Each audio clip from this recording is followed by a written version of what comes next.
Olá! É interessante parar para pensar em como uma mensagem consegue criar um senso de urgência que é quase irresistível, não é? Bom, hoje a gente vai desconstruir exatamente isso. Vamos usar o esboço de um sermão como nosso caso de estudo e analisar passo a passo as técnicas de persuasão que foram usadas para construir um apelo tão poderoso. E tudo começa com essa frase aqui, que é super central e evocativa. Senhor, ainda há lugar. Ela é a base, o alicerce de toda a mensagem. São poucas palavras, mas que carregam um peso enorme, sabe? Sugerem oportunidade, espaço e, claro, um convite que ainda está de pé. Mas de onde vem essa ideia? Ela não surge do nada. A origem está num tipo bem específico de história, a parábola, que a gente encontra lá no livro de Lucas, capítulo 14.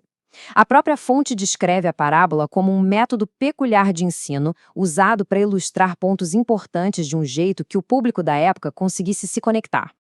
Então vamos começar por aí. Nossa primeira parte foca exatamente nisso, na construção da metáfora principal, que é a de um convite aberto, de uma porta que, olha só, ainda não se fechou.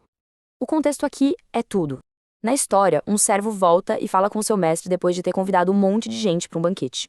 Muitos recusaram, deram desculpas, mas o servo chega e diz: Senhor, ainda há lugar. Então, a mensagem inteira é construída em cima dessa ideia de que, mesmo com um monte de gente dizendo não, o convite continua valendo. Certo. Agora a gente vai para a principal ferramenta de retórica desse texto. É aqui que a coisa aperta e a persuasão fica muito mais intensa. A construção do tempo para criar um sentimento de urgência.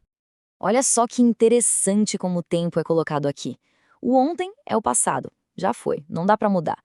O amanhã, dentro desse plano espiritual, é tratado como uma ilusão, um dia que, na verdade, nunca chega.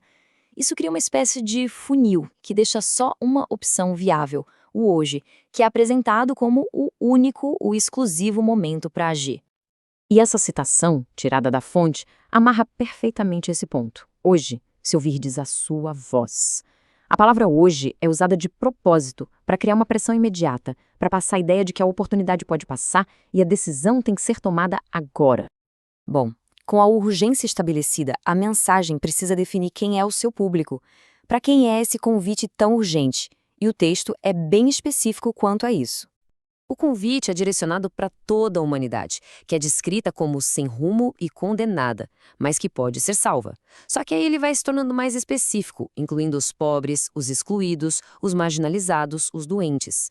A intenção aqui é mostrar um alcance que se pretende universal, mas com foco especial naqueles que talvez se sintam mais vulneráveis. Uma técnica de persuasão super clássica e que a gente encontra aqui também é definir uma posição criando um contraste bem claro com outras. A fonte então apresenta o que ela mesma chama de ilustração, usando a linguagem da época para descrever por que diferentes grupos estariam perecendo. Por exemplo, o mundo maometano por desprezar Cristo, o comunismo por desprezar a Bíblia. A análise se estende ao budismo e chega até no próprio mundo cristão. O ponto fundamental aqui não são as definições em si, mas a técnica retórica por trás disso, a criação de um grupo de dentro ou definir de forma bem clara quem são os vários grupos de fora. E tudo isso nos leva, finalmente, à conclusão do sermão. É o momento em que a mensagem deixa os argumentos mais gerais de lado para fazer um apelo direto pessoal. A estrutura vai se afunilando. Depois de falar da humanidade, de grandes grupos, o foco vira para uma única pessoa. O texto começa a se dirigir a meu amigo, o que torna a chamada para ação muito mais íntima e imediata. E o apelo final é montado numa progressão que é tanto lógica quanto emocional. Primeiro, vem a afirmação de que existe um lugar para quem está perdido. Segundo, a motivação por trás disso, a vontade de que todos sejam salvos. E terceiro, o resultado final, a promessa de um lugar no reino de Deus. É um fechamento direto, claro e muito poderoso. Isso aqui, olha, ilustra o objetivo com uma clareza impressionante. O próprio autor declara qual era a sua intenção: levar o ouvinte a sentir a urgência pelas coisas espirituais.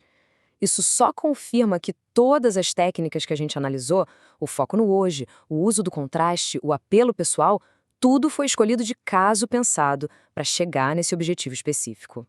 No fim, essa análise toda deixa a gente com uma pergunta. Vendo esse texto, fica muito claro como a criação de urgência pode ser eficaz. Então, a questão que fica é: como que esse conceito de agora ou nunca molda o poder de uma mensagem, não só nesse contexto, mas em todas as formas de comunicação persuasiva que a gente encontra por aí no dia a dia.